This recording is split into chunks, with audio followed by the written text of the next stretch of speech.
Tengo 29 años, la edad en la que se dice que una mujer está en su plenitud. Tengo una carrera que muchos envidiarían. Soy directora de marketing en una multinacional.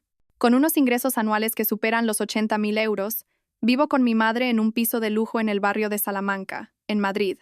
Una vida completa, elegante y dispuesta a mi antojo.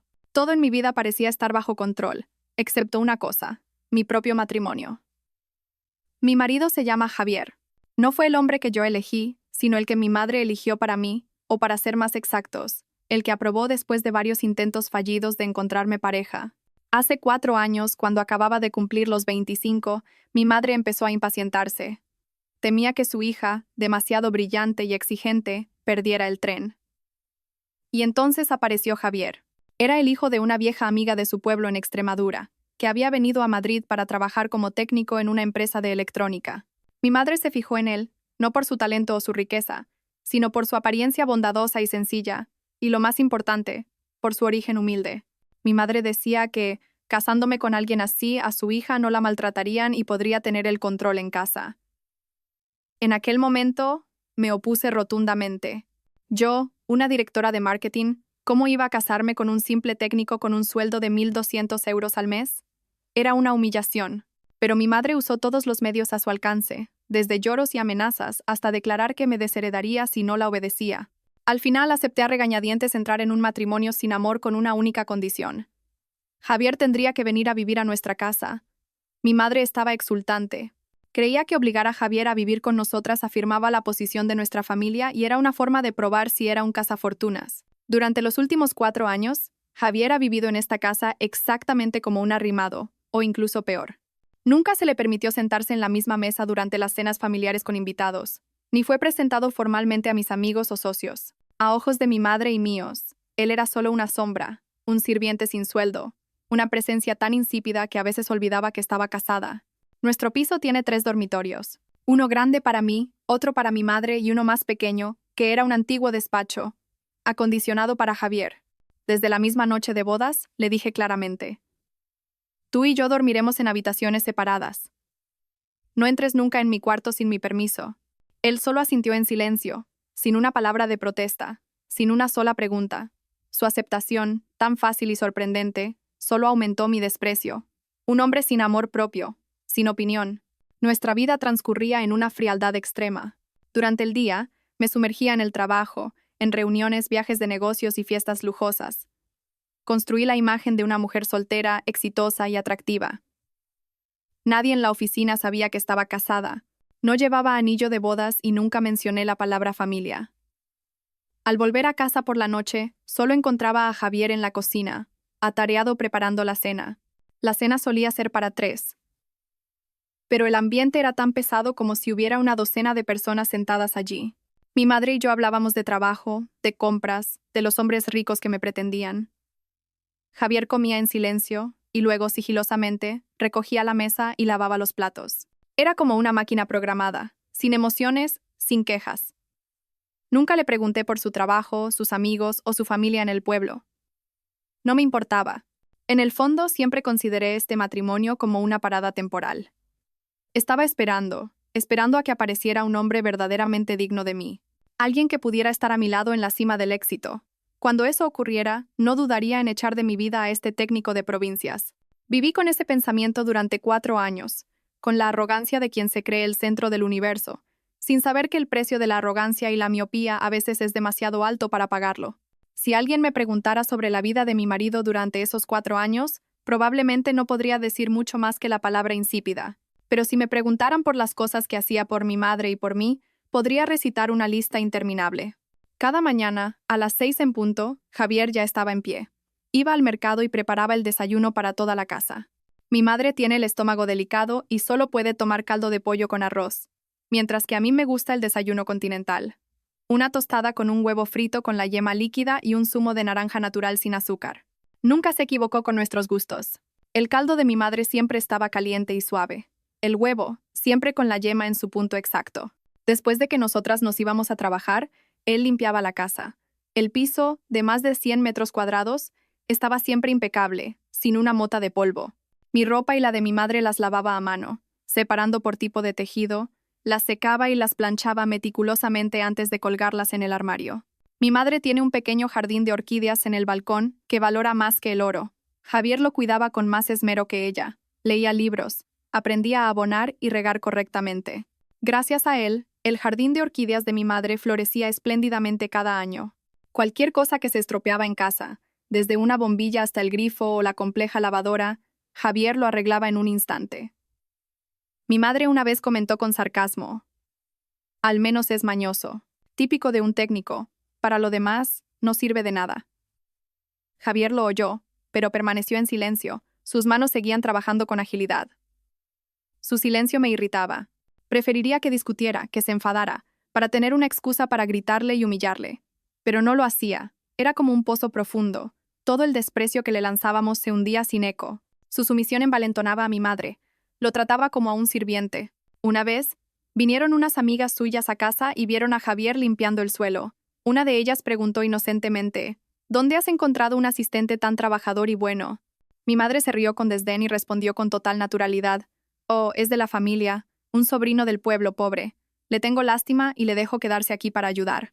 Yo estaba sentada allí, oí cada palabra pero no dije nada para defenderle.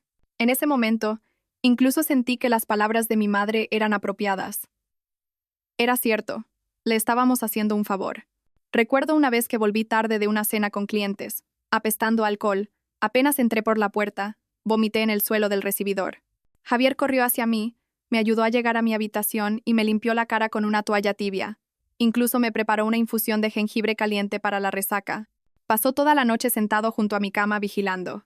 A la mañana siguiente, cuando desperté, vi que el suelo estaba impoluto, sin rastro de la noche anterior. Mi ropa sucia también la había lavado. Pero en lugar de un gracias, solo le dije con frialdad: «La próxima vez, no entres en mi habitación sin permiso». Me miró, y en sus ojos había algo que no pude descifrar. Luego se dio la vuelta en silencio. La vida de Javier parecía girar únicamente en torno a la casa y a nosotras dos. Rara vez salía. No tenía amigos. No socializaba. Nunca le vi comprarse ropa nueva o un par de zapatos decentes. La ropa que usaba para ir a trabajar eran unas pocas camisas y pantalones ya desgastados. Yo suponía que era porque era pobre, que su mísero sueldo no le daba para más. Un par de veces le tiré ropa vieja de mi padre, diciendo con aires de superioridad: «Toma, póntelo. Que no piensen que en esta casa te maltratamos». Él la aceptaba sin decir nada, pero nunca le vi ponérsela. Ahora que lo pienso, me doy cuenta de lo estúpida que fui. Viví con un hombre durante 4 años, bajo el mismo techo, comiendo en la misma mesa, pero no sabía absolutamente nada de él. No sabía en qué consistía exactamente su trabajo, qué pasiones tenía, qué sueños albergaba. Solo sabía que era un técnico de provincias con un sueldo de 1.200 euros que vivía de prestado en mi casa. Usé esa escasa y sesgada información para juzgar a una persona y, a partir de ahí, me otorgué el derecho de despreciarlo. Confié demasiado en lo que veía, olvidando que solo una pequeña parte del iceberg es visible sobre la superficie del agua. Las vacaciones de Navidad de ese año fueron más largas de lo habitual. Mi empresa nos dio libre hasta después de Reyes. Durante las fiestas, el ambiente familiar siguió siendo tan gélido como siempre. Yo estaba ocupada con citas con amigos y socios, fiestas de principios de año. Mi madre también pasaba el día visitando a familiares y amigos. Solo Javier se quedaba en casa. Se encargaba de limpiar, preparar las comidas festivas y luego servirnos a mi madre y a mí después de nuestras celebraciones. Hacía todo en silencio, como si fuera su responsabilidad obvia. La mañana del primer día de trabajo después de las fiestas, me levanté bastante tarde. Cuando salí de mi habitación, Javier ya había preparado el desayuno. Llevaba su ropa de trabajo habitual, la camisa azul claro descolorida y los pantalones negros con las rodillas brillantes por el uso. Me dijo, con su tono monótono de siempre: «Me voy a trabajar. Tu desayuno está en la mesa». Solo respondí con un ajá distraído, sin siquiera mirarlo. Fue la última vez que lo vi en casa. Esa noche, volví a casa después de un día de trabajo agotador. Me sorprendió encontrar la casa a oscuras y fría. Normalmente, a esa hora, Javier ya habría vuelto y estaría cocinando. El hambre me puso de mal humor. Seguro que está haciendo horas extra, pensé. Una empresa de pacotilla y se ponen a hacer horas extra. Pedí comida rápida. Comí algo rápido y me fui a mi despacho a seguir trabajando. Mi madre volvió más tarde, y al ver la casa vacía, también se quejó un poco y lo dejó pasar. Ella también pensó que Javier estaría ocupado en el trabajo. Ni a mí ni a mi madre nos preocupó lo más mínimo. Su ausencia solo causaba una pequeña inconveniencia en nuestra rutina. Pero al día siguiente, Javier tampoco volvió. Nadie preparó el desayuno, la casa empezaba a mostrar signos de desorden. Mi madre comenzó a preocuparse. Caminaba de un lado a otro por el salón, murmurando: ¿y si le ha pasado algo por el camino? ¿Habrá tenido un accidente? Yo lo descarté de un plumazo. Mamá, no te preocupes por nada. Seguro que se ha enfadado por algo y se ha ido a su pueblo a hacerse la víctima. Es el típico hombre que vive a costa de su mujer. No tiene orgullo. Déjalo. En unos días, cuando se le acabe el dinero, volverá arrastrándose. Mis palabras parecieron calmar a mi madre, o quizás ella también quería creerlo, pero en el fondo, una vaga sensación de inquietud comenzó a invadirme. Intenté ignorarla diciéndome que no tenía nada de qué preocuparme. Si desaparecía, mejor. Así sería libre antes. Tendría una razón legítima para solicitar el divorcio. Un marido irresponsable que abandona el hogar sin decir una palabra. El guión era perfecto. Sin embargo, mi firmeza solo duró hasta el tercer día. Javier seguía sin dar señales de vida. Intenté llamar a su móvil varias veces, pero solo escuchaba la voz impersonal del operador. El número al que llama no está disponible en este momento. La casa, sin su presencia silenciosa, se sentía extrañamente vacía y fría. Las tareas anónimas que él solía hacer a diario ahora no las hacía nadie, y su ausencia comenzó a manifestarse, causando un caos lento pero seguro. Mi indiferencia inicial se desvaneció, dando paso a la molestia, la frustración y algo parecido a la preocupación. No quería admitir este sentimiento, pero crecía con cada hora, cada minuto que él no estaba en casa. El caos no llegó como una tormenta, sino que se infiltró en nuestras vidas como el moho, de forma lenta y persistente. Los primeros días de la desaparición de Javier, el mayor problema era la comida. Mi madre y yo no estábamos acostumbradas a cocinar. Las comidas caseras se convirtieron en un lujo. Empezamos a pedir comida a domicilio, pero incluso los platos más caros y exquisitos acababan cansando, y no se podían comparar con la comida sencilla y a nuestro gusto que Javier solía preparar. Mi madre empezó a quejarse de que le volvía el dolor de estómago. Luego vinieron las tareas del hogar. La montaña de ropa sucia se acumulaba en el cesto. El suelo empezaba a sentirse arenoso bajo los pies. Nadie quería lavar los platos después de comer, que se amontonaban en el fregadero. El jardín de orquídeas de mi madre comenzó a marchitarse por falta de cuidados. Todo el orden que Javier había mantenido en silencio durante 4 años se derrumbó por completo. Nuestro lujoso piso parecía una pocilga. Esa mañana, mientras me preparaba apresuradamente para ir a trabajar, el calentador de agua del baño se estropeó. El chorro de agua helada me hizo estremecer. Molesta, me envolví en una toalla y salí a llamar a mi madre. Ella lo intentó un rato, pero también se dio por vencida. Si Javier estuviera aquí, lo arreglaría en un momento, suspiró. ¿A quién llamamos ahora? Sus palabras fueron la chispa que encendió la ira que bullía en mí. Ira por mi propia impotencia e ira hacia el hombre que había desaparecido de repente, dejándonos con este desastre. ¿Por qué sigues mencionándolo?, le espeté. ¿Acaso nos vamos a morir de hambre sin él? Llamaré a un técnico. Enfadada, busqué el número de un servicio de reparaciones.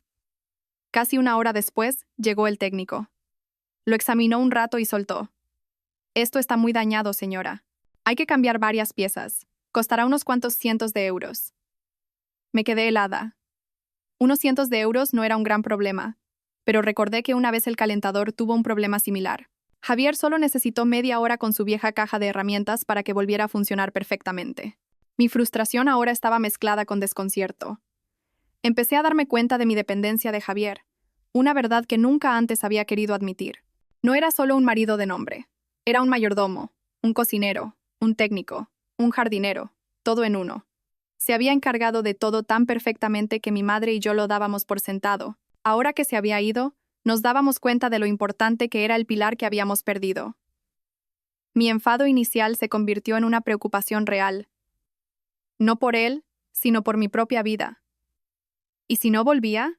¿Íbamos a vivir así para siempre? El orgullo de una directora de éxito no me permitía admitir que lo necesitaba.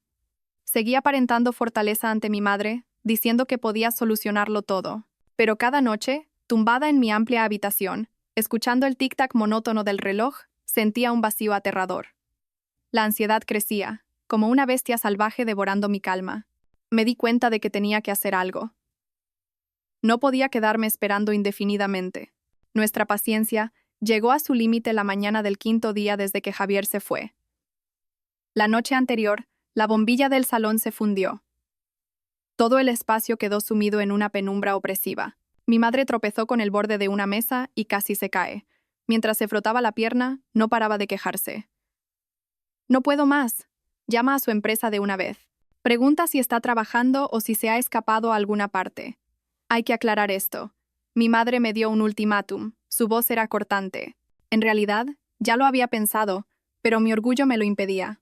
Llamar a la empresa de mi marido para preguntar dónde estaba era como admitir mi fracaso en la gestión de mi propia familia. Pero viendo la situación, no tenía otra opción.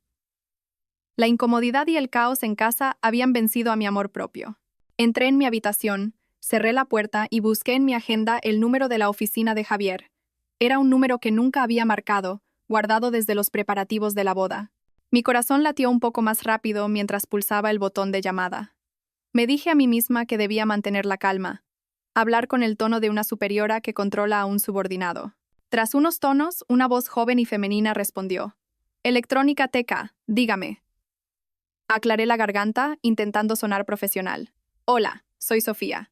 Quería hacer una consulta sobre un empleado de su empresa, el señor Javier García, del departamento técnico». «Sí». «¿Y usted qué es del señor García?», preguntó la recepcionista educadamente. La pregunta me dejó en blanco por un segundo. ¿Qué era yo? Su esposa, pero nunca había querido admitirlo ante extraños. Dudé y respondí vagamente. Soy un familiar. De acuerdo. ¿Qué información necesita sobre el señor García? Quería saber si el señor García ha estado viniendo a trabajar estos últimos días y cuál es su horario. Fui directa al grano. Hubo un silencio al otro lado. Pude oír el tecleo de un ordenador. Luego la chica respondió, con un tono algo sorprendido. «Ah, ¿no lo sabía?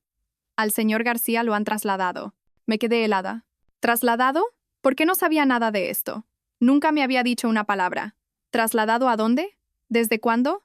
Mi voz se volvió un poco más apremiante, perdiendo la calma inicial. Lo han trasladado a un centro de investigación del grupo en los Pirineos. La decisión se tomó antes de Navidad. Después de las fiestas ya no trabaja aquí. La información me dejó aturdida. ¿Antes de Navidad? Si lo habían trasladado antes de Navidad, ¿por qué la mañana de vuelta al trabajo se vistió y me dijo me voy a trabajar? ¿A dónde fue ese día? Me había mentido.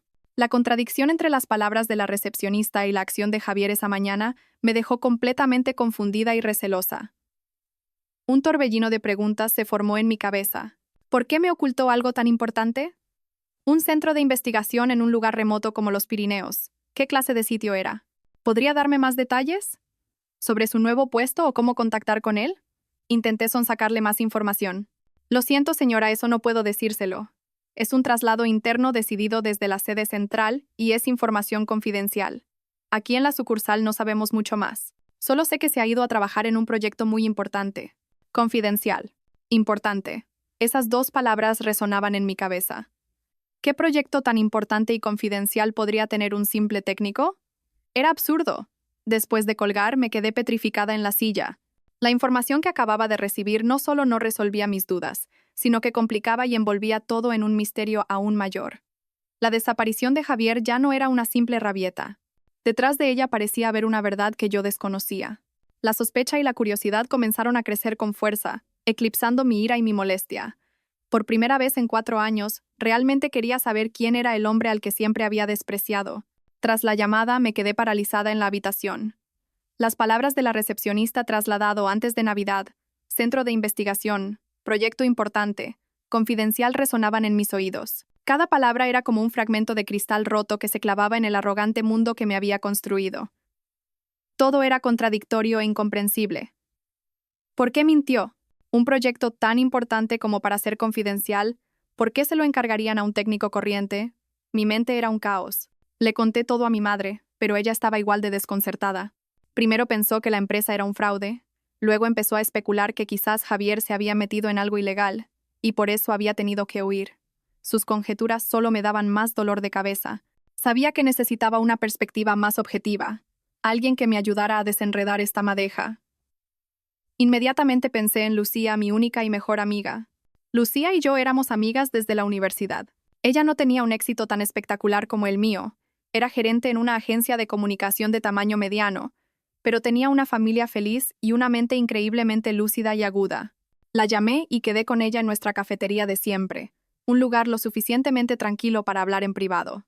Sentada frente a mí, Lucía escuchó pacientemente toda la historia, la repentina desaparición de Javier, el caos en casa y la extraña llamada a su empresa. Se lo conté todo con un tono de fastidio y menosprecio, tratando de mantener la imagen de una esposa que sufre las molestias causadas por un marido inútil. Cuando terminé, Lucía no se apresuró a darme un consejo. Removió lentamente su café, me miró fijamente y me hizo una pregunta que no tenía nada que ver. Sofía, en estos 4 años, ¿alguna vez te has sentado a hablar de verdad con tu marido? Y me refiero a una conversación real, sobre su trabajo, sobre lo que piensa. La pregunta de Lucía me dejó sin palabras. Estuve a punto de decir sí, pero no pude. ¿Hablar? Nunca hablábamos.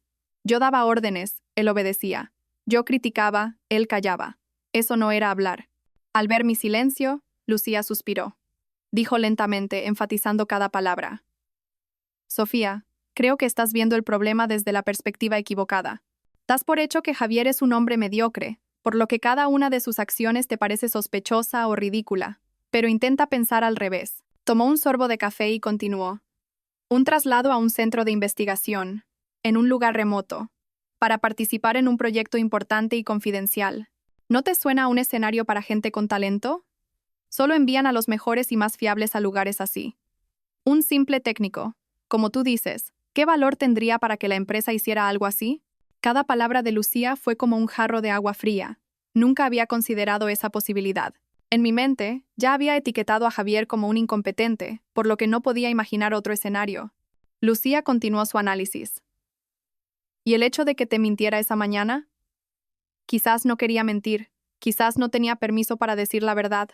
Los proyectos de alta seguridad suelen tener reglas muy estrictas sobre la divulgación de información, incluso a los más cercanos. Decir me voy a trabajar fue probablemente la única forma que encontró de no violar las reglas y no levantar sospechas en ese momento. En cuanto a que soportara tu desprecio y el de tu madre durante 4 años, Lucía me miró directamente a los ojos, con una mirada un tanto severa. Quizás no fue por debilidad, sino porque no le daba importancia a esas palabras. Las personas verdaderamente brillantes tienen su propio mundo interior. Saben lo que valen. Los juicios basados en lo material probablemente les resbalan. ¿Alguna vez has pensado que quizás tu marido no es mediocre, sino que tu forma de verlo es la que es mediocre? La última frase de Lucía fue como un martillazo a mi orgullo. Me quedé sin palabras, incapaz de replicar. Era la primera vez que alguien me decía que mi perspectiva era mediocre. Siempre me había enorgullecido de mi inteligencia, de mi agudeza. Pero a través de las palabras de Lucía, de repente me vi como una rana en el fondo de un pozo, que solo ve el cielo a través de la estrecha abertura de su propia arrogancia. La conversación con Lucía no resolvió el problema, pero me abrió una puerta a un mundo de hipótesis que nunca me había atrevido a considerar. Un mundo donde mi marido no era quien yo pensaba. Volví a casa después de quedar con Lucía con la cabeza hecha un lío. Sus palabras no dejaban de dar vueltas en mi mente, obligándome a reexaminar mis 4 años de matrimonio desde una perspectiva completamente diferente. Entré en la habitación de Javier. Era la primera vez en muchos años que lo hacía sin ser para dar una orden o criticar algo. La pequeña habitación estaba decorada de forma sencilla, pero sorprendentemente ordenada. Todo estaba en su sitio. Mi mirada se detuvo en la pequeña estantería de la esquina. Nunca antes le había prestado atención a lo que leía. Suponía que un técnico como él solo leería manuales anticuados o novelas baratas. Pero ahora, al mirar de cerca, me quedé asombrada. En la estantería no había lo que yo imaginaba. Eran libros de texto especializados, de tapa dura, con títulos que me costaba pronunciar. Inteligencia artificial. Un enfoque moderno. Teoría de la computación cuántica.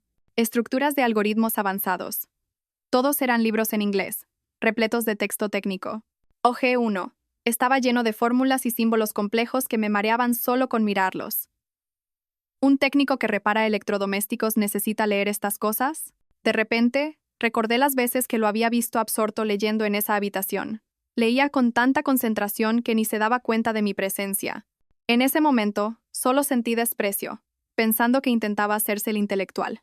Ahora, esa imagen volvía con un significado completamente diferente. Luego recordé sus llamadas telefónicas. Solía salir al balcón para hablar, probablemente para no molestarnos. Solo oía fragmentos, pero no eran conversaciones triviales. Usaba muchos términos técnicos. Hablaba con un tono muy profesional y seguro, completamente diferente a su habitual actitud sumisa y callada. Una vez le oí decir: "No, esa solución no es óptima.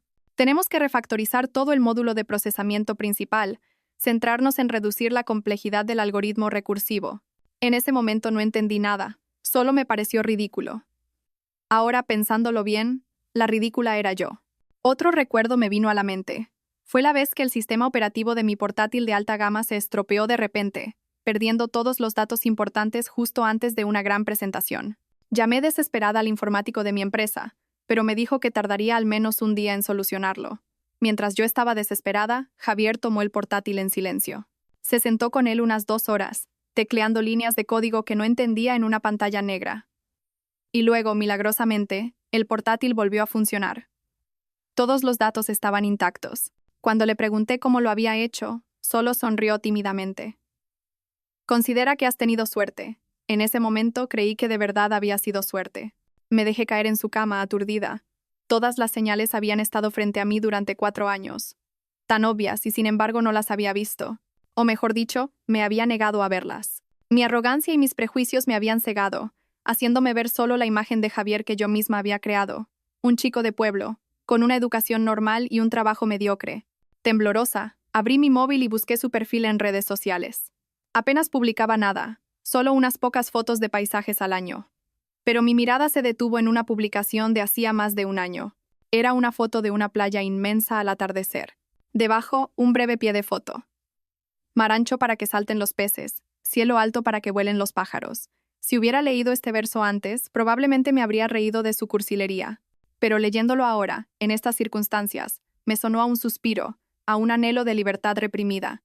¿Acaso esta casa, este matrimonio, era la jaula que lo había aprisionado? ¿Y su partida era su forma de buscar su propio mar ancho y cielo alto? De repente me di cuenta de que no entendía nada de este hombre. Absolutamente nada. Esa noche no pude pegar ojo. Los recuerdos y las conjeturas se arremolinaban en mi cabeza, creando un tornado caótico. La imagen del marido sumiso y silencioso que conocí durante 4 años, y la imagen del genio tecnológico oculto que Lucía había esbozado, luchaban entre sí. No sabía cuál era el verdadero Javier. La sensación de no saber, de no tener el control a mí, que siempre creí tenerlo todo bajo control, me resultaba increíblemente incómoda e inquietante. A la mañana siguiente me desperté con ojeras, pero con una decisión clara en mi mente. No podía seguir especulando. No podía vivir en esta incertidumbre ni un día más. Tenía que descubrir la verdad. La verdad sobre quién era Javier, sobre su trabajo y sobre por qué se había ido de una forma tan silenciosa. Me paré frente al espejo, observando mi reflejo. Mi rostro estaba algo cansado, pero mis ojos estaban llenos de determinación. Ya no sentía ira por las molestias que Javier había causado. En su lugar, había un impulso poderoso, una curiosidad sin precedentes por el hombre al que llamaba mi marido. No nacía del amor o la preocupación, sino de mi propio orgullo herido. ¿Cómo podía aceptar que me hubieran engañado, o peor aún, que me hubiera engañado a mí misma durante tanto tiempo? Decidí no ir a trabajar ese día. Llamé a mi secretaria, le dije que tenía un asunto familiar urgente, y cancelé todas mis reuniones. Era algo casi sin precedentes. El trabajo siempre había sido mi prioridad número 1. Pero hoy había algo más importante: encontrar respuestas. Abrí mi armario y elegí mi ropa con cuidado. No escogí los elegantes vestidos de oficina, ni los trajes de marca. Elegí un traje de chaqueta negro, de corte sencillo pero elegante, con una camisa blanca. Quería parecer fuerte, profesional e imposible de menospreciar. No era la visita de una esposa buscando a su marido, era la visita de una directora en busca de información. Me maquillé ligeramente, lo suficiente para ocultar el cansancio y resaltar la agudeza de mi mirada. Tenía que estar en una posición de poder, la de quien interroga, no la de quien suplica. Cuando salí al salón, mi madre preguntó sorprendida: ¿A dónde vas tan seria? ¿No te habías tomado el día libre? Le respondí con calma, sin dudar: voy a la empresa de Javier. Tengo que hablar con su superior y aclarar las cosas. Mi madre pareció preocuparse. ¿Crees que te recibirán? ¿Y si no quieren hablar contigo? Mejor déjalo. A ver qué pasa. No puedo esperar más, la interrumpí. Cuanto más espero, menos sé. Quédate tranquila en casa, mamá. Yo lo solucionaré. Dicho esto, cogí mi bolso y salí. Al ponerme los tacones, el sonido de mis pasos contra el suelo me hizo sentir como una guerrera preparándose para la batalla. Una batalla para encontrar la verdad y para enfrentarme a mi propia estupidez. Fuera cual fuera el resultado, por muy dura que fuera la verdad, tenía que saberla. El edificio de oficinas donde se encontraba la empresa de Javier no era grandioso, pero sí bastante respetable, situado en una calle importante. Entré en el vestíbulo. El ambiente de trabajo era profesional y más serio de lo que había imaginado. Fui directamente a la recepción. La chica que estaba sentada levantó la vista y reconocí de inmediato la voz que había oído por teléfono. Hola, soy Sofía. La llamé ayer para preguntar por el señor Javier García, dije con firmeza, colocando mi tarjeta de visita sobre el mostrador. Mi título de directora de marketing pareció tener cierto peso. La recepcionista se sorprendió un poco al verme. Miró la tarjeta y luego a mí, algo confundida.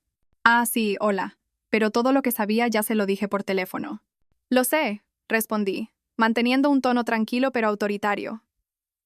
Pero no he venido a oír lo mismo. Necesito ver al supervisor directo del señor García. Hay asuntos que necesito aclarar con alguien responsable aquí. Mi actitud firme y profesional claramente desconcertó a la recepcionista. Tartamudeó, pero el jefe de departamento del señor García está en una reunión. No importa, puedo esperar, dije, señalando el sofá en una esquina del vestíbulo. Pero creo que sería mejor que sus superiores supieran que un familiar de un empleado está esperando aquí por un asunto relacionado con un traslado laboral poco claro de la empresa. No tengo mucho tiempo. Mis palabras, a la vez suaves y amenazantes, hicieron que la chica palideciera un poco. Rápidamente cogió el teléfono interno, marcó un número y susurró algo. Un momento después, colgó y me dijo, con un tono mucho más respetuoso: «Por favor, sígame. El director Vargas la recibirá». La chica me guió por un largo pasillo hasta la puerta de una oficina que decía Departamento de Investigación y Desarrollo. Llamó y me abrió la puerta. Dentro había un hombre de unos 40 años, alto, delgado, con gafas, de aspecto muy intelectual.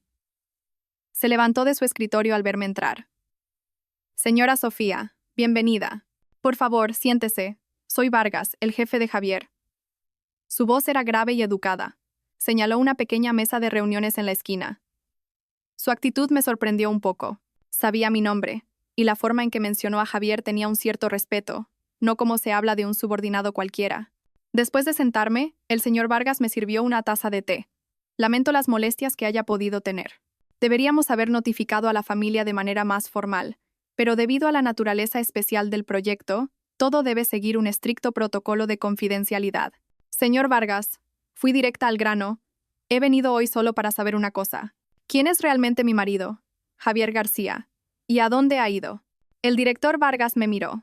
Sus ojos eran profundos e indescifrables. Se ajustó las gafas y entrelazó las manos sobre la mesa.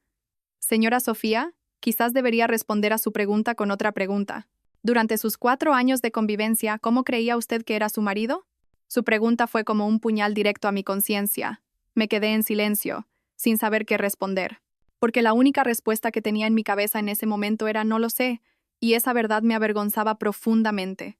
Al ver mi silencio, el director Vargas suspiró suavemente. Parecía haber anticipado mi respuesta. Miró por la ventana, con la vista perdida, como si recordara una larga historia. «Señora Sofía, Javier no es un técnico cualquiera», comenzó. Su voz era lenta y clara. Se unió a nuestra empresa hace 6 años, justo después de graduarse como el mejor de su promoción en Ingeniería Informática por la Universidad Politécnica de Madrid. Al principio, era un programador más, pero después de solo 6 meses, nos dimos cuenta de que era un diamante en bruto. Escuchaba. Mi corazón comenzaba a latir con más fuerza. ¿El mejor de su promoción en la Politécnica? ¿Por qué nunca supe eso? El señor Vargas continuó, su voz teñida de entusiasmo y orgullo. La mente de Javier está muy por encima de la de sus compañeros. Tiene la capacidad de resolver los problemas algorítmicos más complejos que todo nuestro equipo era incapaz de solucionar. Hace más de 2 años, nuestro grupo se enfrentó a un problema enorme en la optimización del algoritmo de procesamiento de Big Data para un producto clave. Invertimos millones de euros, contratamos a expertos extranjeros, pero no hubo avances. El proyecto estaba en un callejón sin salida. Hizo una pausa, tomó un sorbo de té y me miró directamente. Fue Javier, cuando casi todos se habían rendido, quien encontró por sí solo un enfoque completamente nuevo. Desarrolló y demostró un algoritmo revolucionario que no solo resolvió el problema, sino que multiplicó por 10 el rendimiento del sistema. Su descubrimiento le ahorró al grupo decenas, si no cientos, de millones de euros en costes de I+D, y nos dio una ventaja competitiva absoluta en el mercado. Mi cabeza daba vueltas. Cientos de millones de euros. El hombre al que siempre llamé inútil, un mantenido, había creado un valor tan inmenso. No podía creer lo que oía. Era demasiado surrealista. Entonces, ¿y el sueldo de 1.200 euros al mes? Pregunté tontamente. Era el único clavo ardiendo al que podía agarrarme para mantener mi vieja percepción. El director Vargas sonrió levemente, una sonrisa algo compasiva. Ese es el salario base en su contrato con la sucursal de Madrid. Fue una petición del propio Javier. No quería llamar la atención. Todas las bonificaciones por proyecto, las acciones preferentes y otros ingresos para un experto de su nivel son pagados directamente por la sede central del grupo en el extranjero. No sé la cifra exacta, pero puedo decirle que es suficiente para comprar varios pisos como el que usted tiene. Me quedé helada, todo se derrumbó frente a mí. Mi arrogancia, mi desprecio, los insultos que le había dedicado durante 4 años, de repente volvieron, afilados como cuchillos. Mi madre y yo habíamos vivido en esa casa, posiblemente gastando el dinero que él ganaba, mientras lo menospreciábamos sin cesar. No hay ignorancia comparable a esta. Javier es un genio, concluyó el director Vargas. Pero un genio silencioso. Nunca presume, nunca exige. Solo quiere concentrarse en su investigación. Hacer el trabajo que le apasiona. Intentamos proteger su verdadera identidad, a petición suya. Respetamos mucho su privacidad. Me miró, sus ojos llenos de significado. Quizás respetamos demasiado su privacidad, hasta el punto de que ni siquiera su esposa, después de 4 años, sabía nada. Las palabras del señor Vargas no tenían un tono de reproche, pero para mí, en ese momento, dolieron más que una bofetada. Me quedé inmóvil en la silla, sintiendo como si todos los sonidos a mi alrededor se hubieran apagado, excepto sus palabras, que resonaban y se clavaban en cada rincón de mi mente. Genio, el mejor de su promoción, cientos de millones, ingresos enormes. Esos conceptos eran completamente ajenos, imposibles de asociar con la imagen del marido sumiso que guardaba en mi memoria. ¿Viendo mi palidez? El director Vargas continuó. Su tono se volvió más serio. La razón por la que le cuento todo esto hoy no es para interferir en sus asuntos familiares, sino porque creo que tiene derecho a saber la verdadera razón de la partida de Javier. Hizo una pausa, como para darme tiempo a asimilar el shock. Tras el éxito de ese proyecto, el talento de Javier fue reconocido por los más altos directivos del grupo. Al mismo tiempo, también atrajo la atención de ciertos organismos gubernamentales. Hace unos meses, fue seleccionado personalmente para participar en un proyecto tecnológico estratégico a nivel nacional. Es un proyecto de gran importancia para la seguridad y el desarrollo tecnológico del país en el futuro. ¿Un proyecto nacional? La escala de la historia superaba con creces mi imaginación. De un pequeño problema familiar ahora estaba relacionado con asuntos de Estado que nunca habría concebido. Este proyecto se encuentra en un centro de investigación aislado en los Pirineos, bajo estricta seguridad, explicó el señor Vargas. Todos los participantes son expertos de primer nivel cuidadosamente seleccionados, y debido a su naturaleza de alto secreto, todos tuvieron que firmar un acuerdo de confidencialidad especial. Me miró fijamente, enfatizando cada palabra.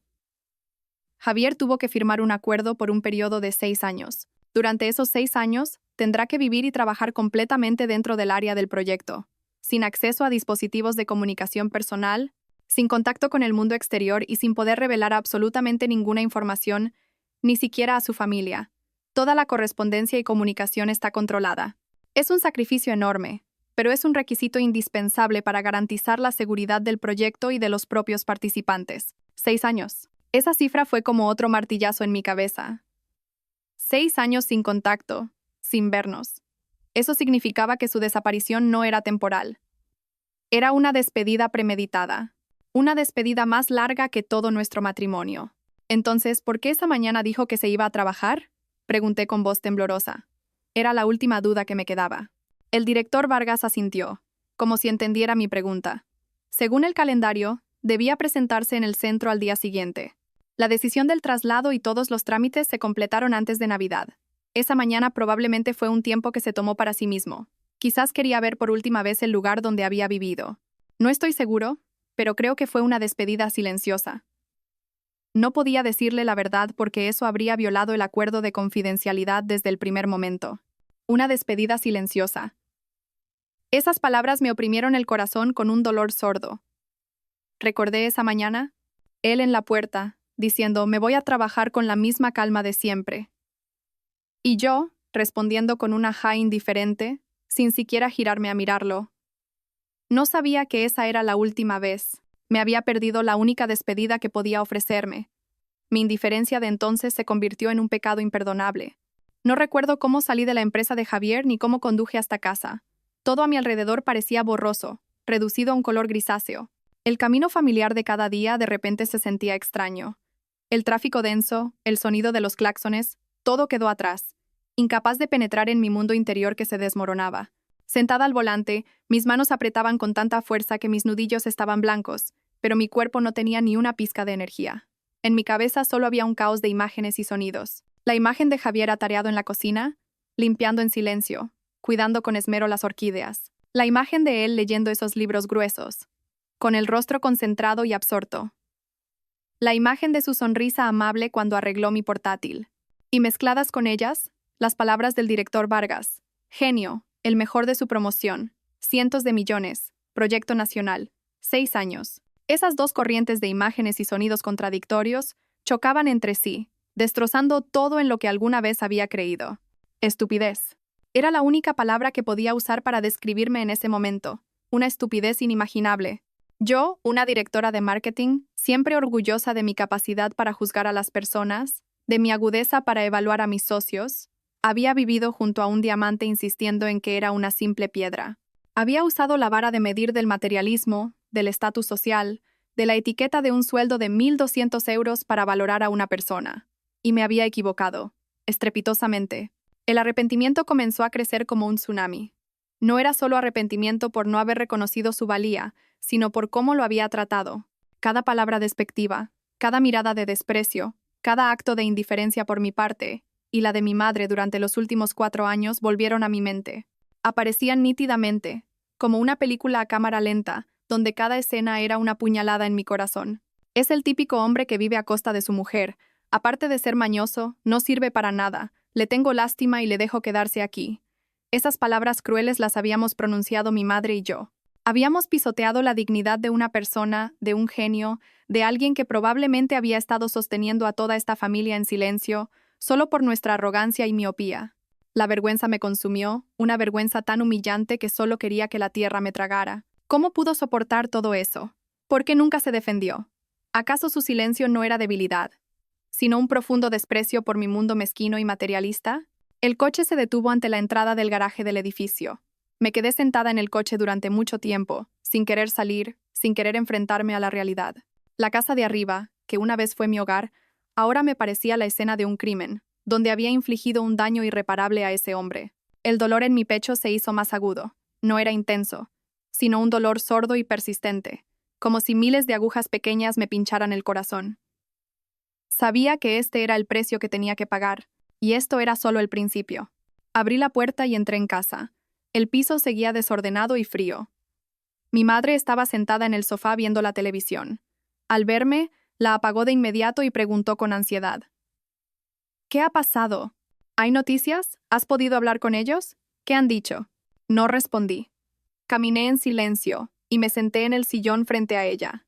Miré a mi madre, la mujer que me dio la vida, la que junto a mí había creado esta tragedia. Su rostro todavía tenía el aire altivo de alguien acostumbrado a vivir bien, pero sus ojos reflejaban cansancio e impaciencia.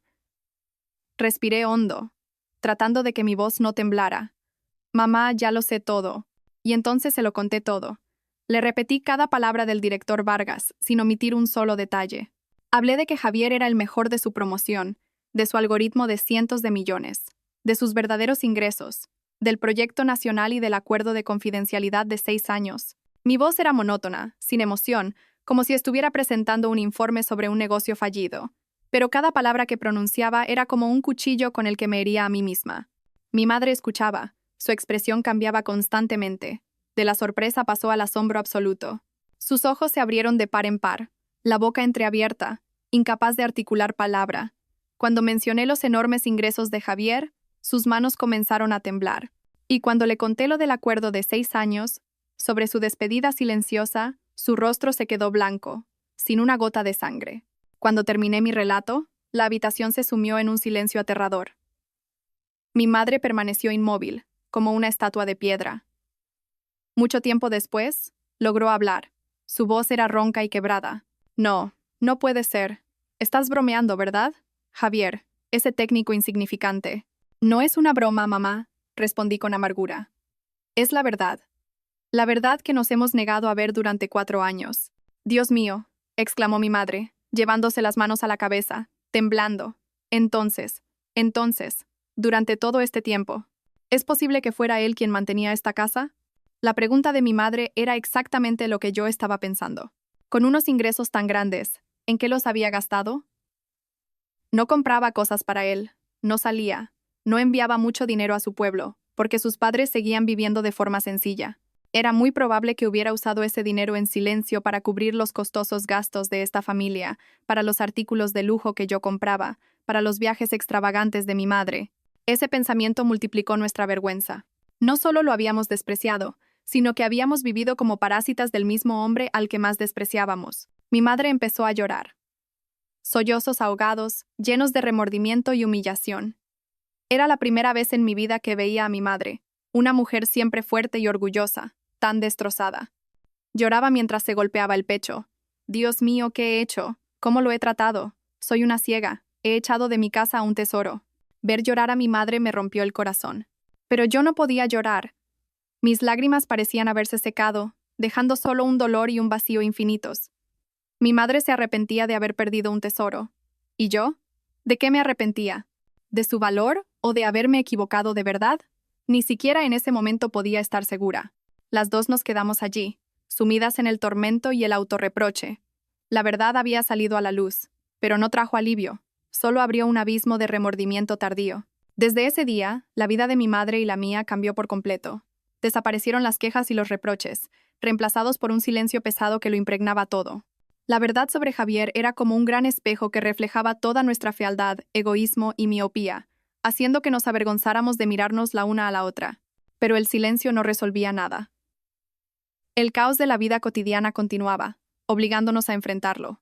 No podíamos vivir de comida a domicilio para siempre, ni dejar que la casa se convirtiera en un vertedero. Una mañana, me levanté temprano y fui a la cocina. Miré los utensilios, que me resultaban extraños, sintiendo que era más difícil que negociar un contrato millonario. Decidí empezar por lo más simple: hacer el caldo de arroz para mi madre. Busqué la receta en internet, lidiando con el arroz y el agua.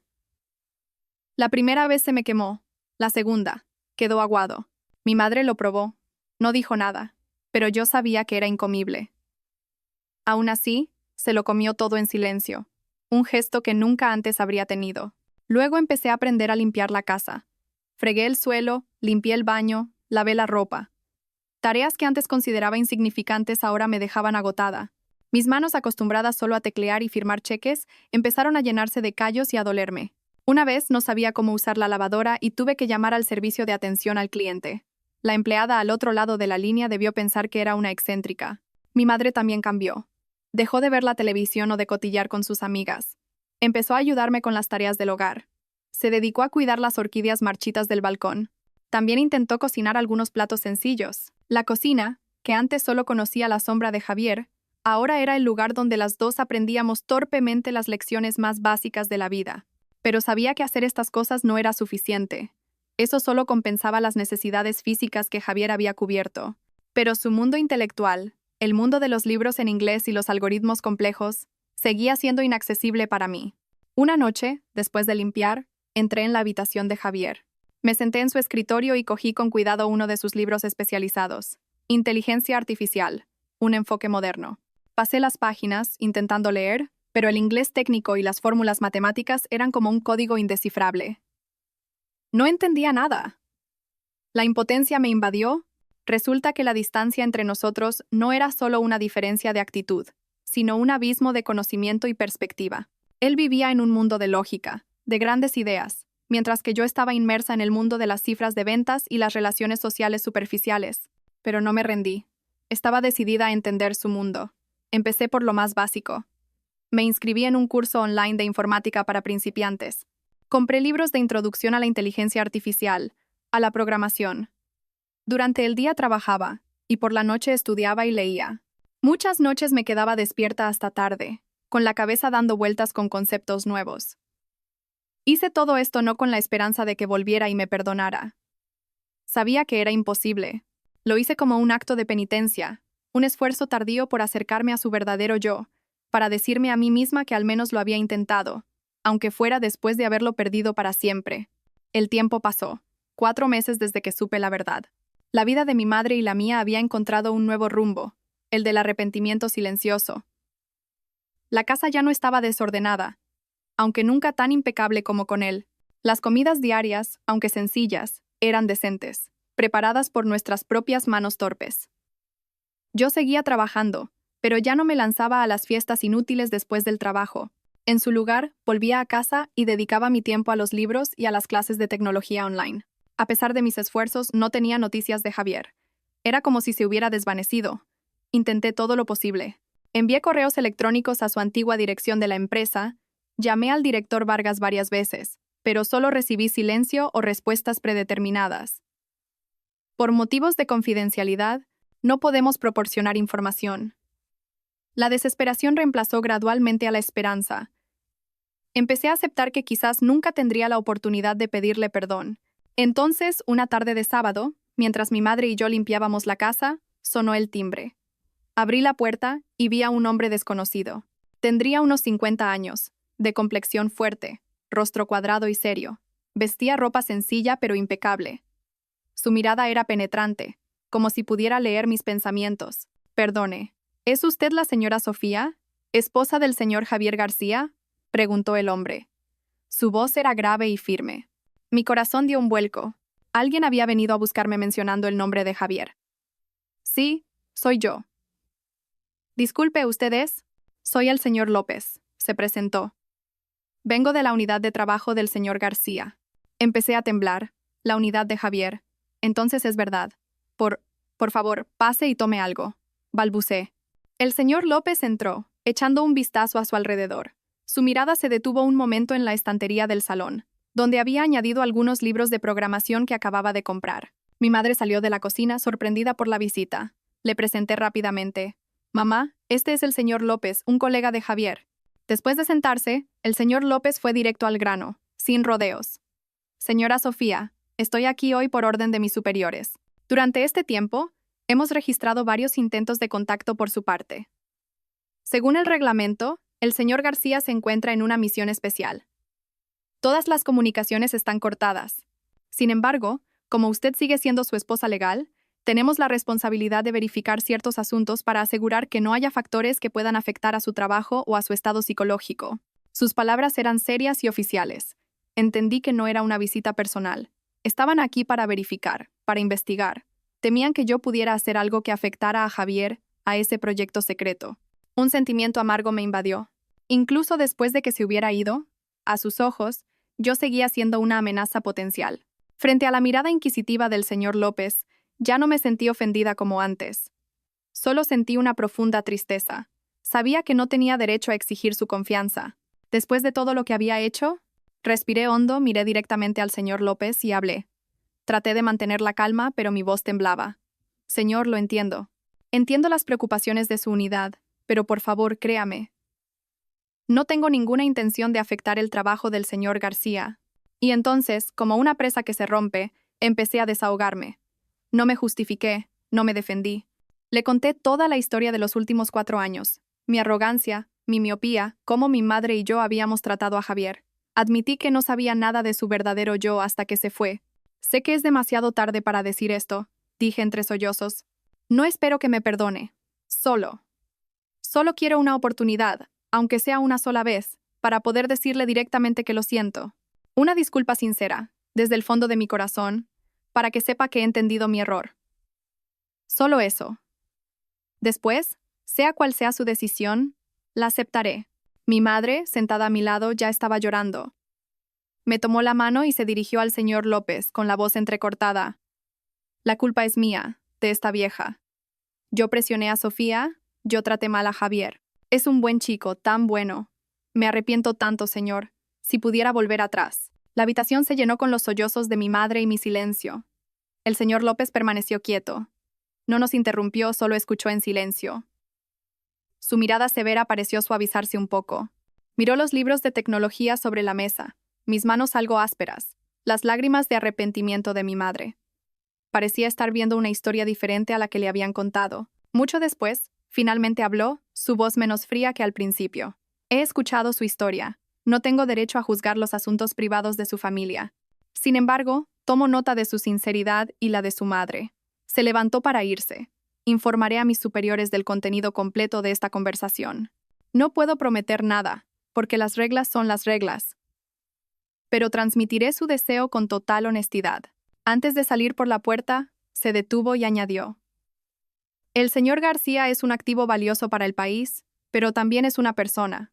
Siempre deseamos que nuestro personal tenga una retaguardia estable y sólida. Espero que lo entienda. La puerta se cerró. Mi madre y yo nos quedamos en la habitación, con un torbellino de emociones. Las palabras del señor López no prometían nada, pero sembraron en mí una pequeña semilla de esperanza. Una esperanza de que quizás un milagro todavía era posible. Un mes después de la visita del señor López, la espera se hizo insoportable. Cada día vivía entre la esperanza y la decepción. Cada vez que sonaba el timbre o el teléfono, mi corazón daba un vuelco. Pero nunca pasaba nada.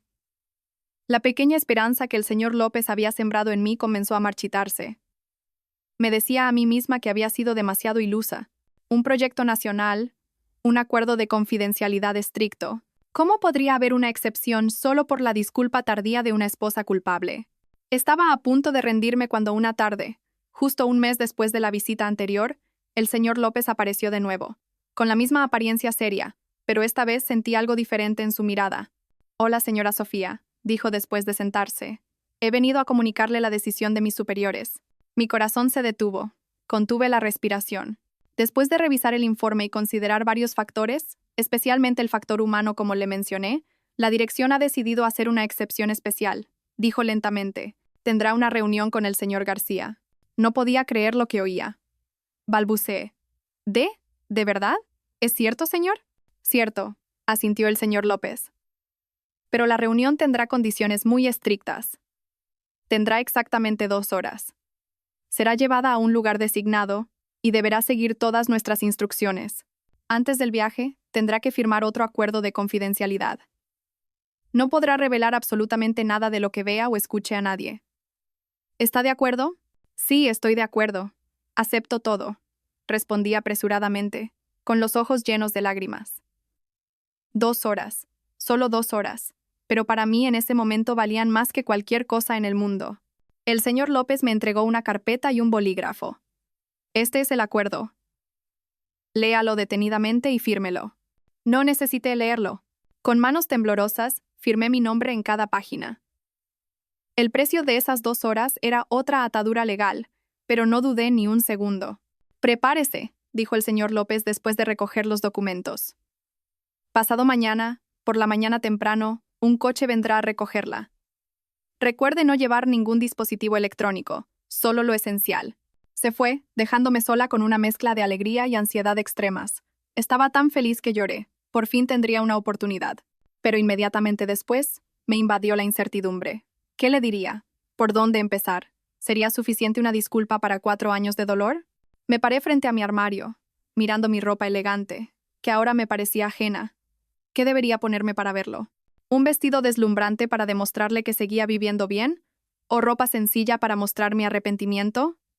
Todo era un lío. Me di cuenta de que mi mayor temor no era que no me perdonara, sino que, al estar frente a él, no fuera capaz de expresar todo lo que sentía.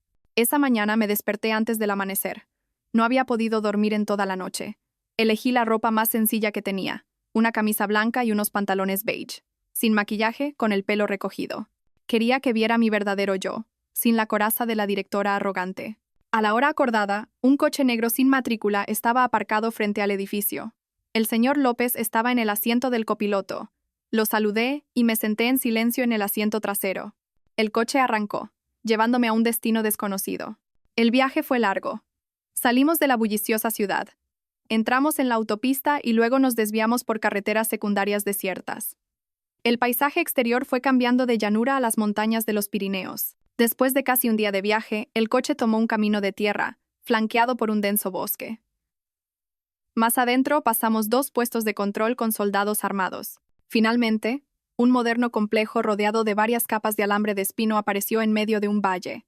El lugar emanaba un aire de solemnidad y misterio. Este era el mundo de Javier. El coche se detuvo frente a un edificio principal.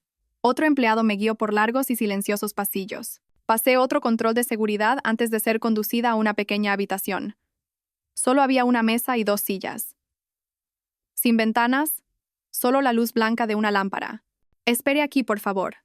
Solo tiene 2 horas», dijo el empleado antes de irse y cerrar la puerta. Me senté, con las manos entrelazadas sobre mi regazo. Mi corazón latía desbocado. Oí pasos acercándose por el pasillo. La puerta se abrió. Javier entró. Estaba más delgado y moreno, pero se le veía más fuerte y saludable. Llevaba el pelo corto y un mono de trabajo azul oscuro. La mayor diferencia estaba en su mirada. Ya no era sumisa y apagada como antes, sino afilada, concentrada, y desprendía una extraña confianza. Ya no era la sombra de mi casa, era una persona completamente diferente. Me miró sin sorpresa, como si ya le hubieran avisado. Acercó una silla y se sentó frente a mí. Con calma. Su calma me destrozó. Todas las palabras que había preparado se desvanecieron. Lo miré, a ese marido extraño y familiar, y las lágrimas comenzaron a brotar. «Lo siento», fue lo único que pude decir entre sollozos. «Lo siento, Javier, de verdad que lo siento. Lloré por toda mi estupidez, mi egoísmo». Le conté cómo había descubierto la verdad, el arrepentimiento de mi madre y el mío, cómo había empezado a aprender a cocinar, a limpiar e incluso a intentar leer sus libros. «Sé que es demasiado tarde. No espero que me perdones. Solo quiero que sepas que lo he entendido, que me equivoqué». Javier se sentó en silencio, escuchando pacientemente mis sollozos. No me interrumpió, ni mostró ninguna emoción en su rostro endurecido. Solo me miraba, con sus ojos profundos y tranquilos como un lago. Ese silencio era más aterrador que cualquier reproche. Cuando se me acabaron las lágrimas y no pude decir más, él habló. Su voz era grave y firme, sin el tartamudeo tímido de antes. «Te he oído. No te culpo, Sofía». Su frase me dejó atónita. ¿No me culpaba? ¿Cómo era posible? «Entiendo por qué tú y tu madre me tratabais así», continuó, y cada una de sus palabras fue como una aguja que pinchaba mi última ilusión. «Te criaron para ser una mujer de éxito, para ver todo a través del prisma del valor material y el estatus, y yo solo era un técnico de pueblo con un sueldo de 1.200 euros. En tu mundo, yo no tenía valor. Es normal». Hizo una pausa, me miró a los ojos y pronunció una verdad devastadora. «¿Sabes, Sofía? Tu arrepentimiento de ahora no viene de que hayas entendido realmente quién soy. Viene de que has descubierto mi nuevo valor. Te arrepientes porque te has dado cuenta de que la piedra que siempre despreciaste era en realidad un diamante. No lloras por haberme herido, sino por haber perdido algo valioso». Me quedé helada. Cada palabra que decía era verdad, no podía negarlo. ¿De dónde partió mi cambio? De las palabras del director Vargas. Sí, me arrepentía de haber perdido su valor. «Lo que yo esperaba de ti», su voz se volvió un poco distante. «No era que reconocieras mi talento o el dinero que ganaba. Eso no me importaba. Solo esperaba que algún día me miraras y aceptaras a la persona que soy, que aceptaras a un hombre al que le gusta cocinar para su mujer, arreglar cosas en casa y leer sus propios libros. Esperé una aceptación tan simple, pero en 4 años nunca la recibí». Suspiró suavemente. «Vivimos en 2 mundos con sistemas de valores demasiado diferentes, Sofía. No es culpa de nadie. Simplemente no estamos hechos el uno para el otro. El único lazo que nos unía era un papel, y creo que ya ni siquiera tiene sentido». Pronunció su veredicto final, con suavidad pero de forma inamovible. «Creo que cuando termine este proyecto, deberíamos liberarnos el uno al otro. Un final limpio para que ambos estemos en paz». Las 2 horas habían terminado. El empleado entró y anunció que era la hora. Me levanté, sin fuerzas en las piernas. Él también se levantó. Antes de que me diera la vuelta, dijo una última frase. «Cuídate, Sofía». No respondí. Salí de esa habitación, salí de su vida, con el corazón roto, pero con una comprensión tardía y dolorosa. Tenía razón, en todo. Volví a Madrid como un alma en pena. El breve encuentro me lo había arrebatado todo. Mi madre, al ver mi estado, supo el resultado. No preguntó nada. Solo me preparó en silencio un plato de caldo. Las dos nos sentamos en silencio, ya sin lágrimas de arrepentimiento, solo con una aceptación amarga. Habíamos sembrado, y ahora recogíamos la cosecha. La vida continuó, pero en mi corazón quedó un vacío que nunca podría llenarse. Seguí trabajando, gestionando mis proyectos, pero todo parecía haber perdido su significado. Las cifras de ventas, los elogios de los socios, las fiestas de lujo, todo se volvió insípido y vacío. Me di cuenta de que los valores que tanto había perseguido eran, en realidad, huecos. 6 meses después, una mañana, recibí un sobre por correo certificado. Dentro estaban los papeles del divorcio y algunos documentos de transferencia de propiedad. Javier ya los había firmado. No pedía nada. El piso en el que vivíamos, el coche que conducía, el dinero del banco, incluso las acciones de la empresa de las que habló el señor Vargas. Me lo dejó todo. Se fue con las manos vacías, cortando todos los lazos de forma limpia y definitiva. Fue el acto final que demostró la diferencia entre su mundo y el mío. Él no necesitaba esas cosas. Cogí el bolígrafo, mi mano no tembló. Firmé mi nombre en la solicitud de divorcio, un trazo que ponía fin a 4 años de matrimonio, a un gran error en mi vida. Desde ese día vivo sola. Mi madre, después de un tiempo, volvió a su pueblo a vivir con familiares. Dijo que quería encontrar paz en su tierra natal. No la detuve. El enorme piso ahora estaba vacío, solo yo. A veces, por las noches, todavía entro en su habitación, me siento y leo los libros que dejó. Sigo aprendiendo. No para entender de tecnología, sino para intentar comprender un mundo que una vez rechacé de plano. Pagué un precio muy alto por mi lección. Tuve en mis manos al hombre más valioso, el amor más silencioso y generoso, pero lo tiré por mi arrogancia e ignorancia. El verdadero amor no reside en los valores superficiales, sino en la comprensión, el aprecio y la aceptación de la verdadera esencia de la otra persona. Lo entendí, pero ya era demasiado tarde.